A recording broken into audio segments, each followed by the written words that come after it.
എൻ്റെ അടുത്ത് ഇപ്പോൾ ഈ അടുത്ത് ഒരു കൗൺസിലിംഗ് കേസ് വന്നു. ഭാര്യയും ഭർത്താവും തമ്മിൽ പ്രശ്നമാണ്. 2 മക്കളുണ്ട്.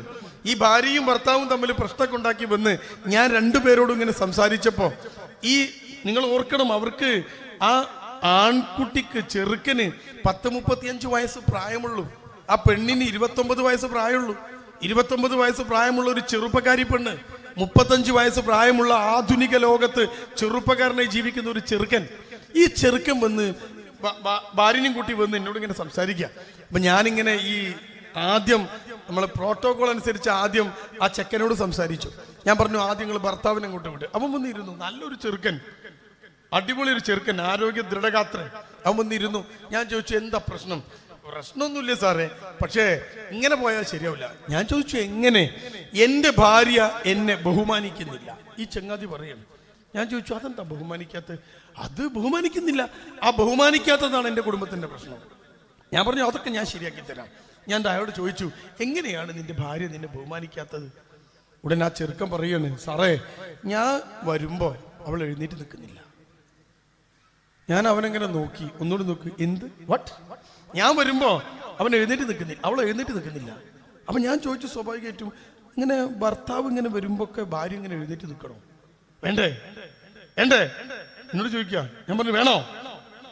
അപ്പൊ അവൻ പറഞ്ഞു വേണ്ടേ. ഈ ചെറുക്കൻ കണ്ട ഭർത്താവ് അവന്റെ ഉപ്പയാണ്. ഭാര്യ ഇങ്ങനെ ഒരു മൂലക്കലിട്ട് സ്വാതന്ത്ര്യം കൊടുക്കാതെ തന്റെ അധികാരം മുഴുവൻ ആ ഭാര്യയിലിട്ട് ഇങ്ങനെ അടിച്ചമർത്തി. പാവം പണ്ടത്തെ പെണ്ണുങ്ങളൊക്കെ അങ്ങനെ നിൽക്കും, ഇപ്പത്തെ കുട്ടികൾ നിൽക്കൂ.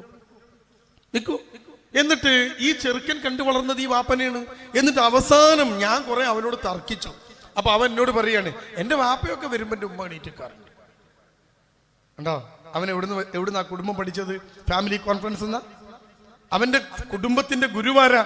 ഭർത്താവ് എന്നതിന്റെ റോൾ മോഡൽ ആരാ? അവന്റെ വാപ്പയാണ്. കണ്ടോ നിങ്ങള്? അപ്പൊ ഞാൻ അവനോട് പറഞ്ഞു എടോ ഈ ഭാര്യ ഭർത്താവ് എന്നൊക്കെ പറഞ്ഞാല് ഫ്രണ്ട്സാണ്. ആ കാലൊക്കെ പോയി. ഇതിങ്ങനെ വലിയൊരു സ്ഥാനമൊക്കെ കൽപ്പിച്ച് അതൊക്കെ പോയി. ഇപ്പൊ എടാ പോടാ ബന്ധാണ് ഭാര്യയും ഭർത്താവും തമ്മിൽ. അവൻ എന്റെ മുമ്പിൽ ഇങ്ങനെ കണ്ണു തുറപ്പിച്ചിരിക്കുക. ഭർത്താവിന് എടാന്ന് വിളിക്കാൻ പറ്റുമോ? ഞാൻ പറഞ്ഞ എന്താ വിളിച്ചാലും അതെന്താ വിളിച്ചാല്? അപ്പൊ നമ്മൾ മനസ്സിലാക്കി വെച്ചിടത്ത് ഉണ്ടാവുന്ന തെറ്റാണിത്. ഇവളിങ്ങനെ ബഹുമാനിക്കണം. നിങ്ങളൊന്ന് ആലോചിച്ച് നോക്ക്. ഈ ഭർത്താവ് വരുമ്പോ എണീറ്റിക്കാൻ തുടങ്ങിയാൽ ഈ ഭാര്യക്ക് എന്തിനാ സമയം ഉണ്ടാവുക? അവൾക്ക് എണീറ്റിക്കാൻ തന്നെ സമയം ഉണ്ടാവുള്ളൂ. ഇയാൾ അങ്ങോട്ട് പോയി ഇങ്ങോട്ട് വരുമ്പോ എണീറ്റിക്കുക. മീൻ മുറിക്കുകയാണെങ്കിൽ എണീറ്റിക്കുക, ബഹുമാനിക്കുക. ആ പെണ്ണ് മീൻ മുറിക്കായിരിക്കും ചിലപ്പോ. അപ്പൊ അവൾ എന്ത് ചെയ്യണം? ഭർത്താവിനെ കണ്ടാൽ ചാടി നിൽക്കണം. എന്നിട്ട് 2 മീനൊക്കെ പിടിച്ച് ഇങ്ങനെ നിൽക്കണം. ഇതെങ്ങനെ കുടുംബത്തിനകത്ത് നടക്കുക?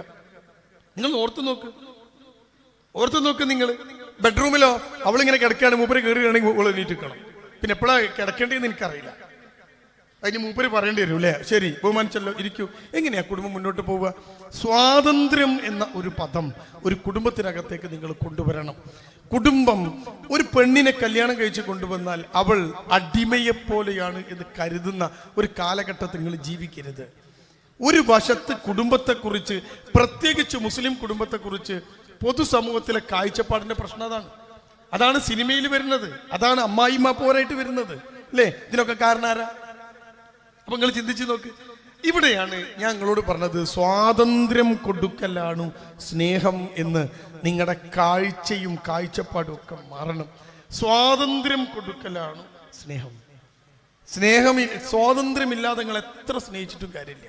ആ പെണ്ണിന് ഒരു സ്വാതന്ത്ര്യം, അവൾക്ക് അഭിപ്രായം പറയാനുള്ള സ്വാതന്ത്ര്യം, അവൾക്ക് അവളുടെ കാര്യങ്ങളെ നിങ്ങളിലേക്ക് ഷെയർ ചെയ്യാനുള്ള സ്വാതന്ത്ര്യം, അവൾക്ക് നിങ്ങൾ അധ്വാനിക്കാൻ പോകുമ്പോൾ നിങ്ങളുടെ വീടും നിങ്ങളുടെ മക്കളെയും ഒക്കെ കാത്തു രക്ഷിച്ച് കൃത്യമായി കൊണ്ടു നടക്കുന്ന അവൾക്ക് നിങ്ങൾ അധ്വാനിച്ചുണ്ടാക്കുന്ന പണം, ആ പണം കൃത്യമായി ചെലവാക്കാൻ അവൾക്ക് കൂടി സ്വാതന്ത്ര്യമുണ്ട്.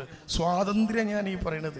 ഈ സ്വാതന്ത്ര്യം കൊടുക്കാത്തിടത്തോളം എൻ്റെ പ്രിയപ്പെട്ടവരെ, നമ്മുടെ കുടുംബത്തിനകത്തെ കാഴ്ചകൾ നമ്മളിപ്പം കാണുന്ന കാഴ്ചകൾ പോലെ തന്നെ ആയിക്കൊണ്ടിരിക്കും. എത്ര നിങ്ങൾ ഒരു പെണ്ണിനെ സ്നേഹിച്ചിട്ടും എന്തൊക്കെ വാരിക്കോരി കൊടുത്തിട്ടും സ്വാതന്ത്ര്യമില്ല എങ്കിൽ ആ സാധനം ഒന്നും നടക്കൂല.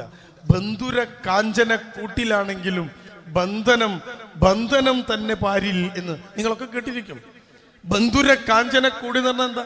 നല്ല സ്വർണത്തിന്റെ കൂട്ടിലാണ് നിങ്ങളൊരു കിളിയിട്ടതെങ്കിൽ പോലും ആ കിളിയുടെ ബന്ധനം തന്നെയാണ്. കൊടുക്കുന്നത് തേനായിരിക്കും, പാലായിരിക്കും, പഴമായിരിക്കും, പക്ഷേ ആ കിളിക്ക് സ്വാതന്ത്ര്യമില്ലാത്തിടത്തോളം കാലം അതിന് കിട്ടുന്നതൊന്നും ആസ്വദിക്കാൻ കഴിയില്ല. ഇവിടെയാണ് ഒരു കുടുംബത്തെക്കുറിച്ചുള്ള കാഴ്ച നമ്മളൊന്ന് മാറ്റിമറിക്കേണ്ടത്. നമ്മുടെ കുട്ടി കുടുംബത്തെക്കുറിച്ച് കാണുന്ന കാഴ്ച, ആളുകൾ കുടുംബത്തെക്കുറിച്ച് കാണുന്ന കാഴ്ച, ആ കാഴ്ച ഒന്ന് മാറാൻ ചില കാഴ്ചപ്പാടുകൾ മാറേണ്ടതുണ്ട്.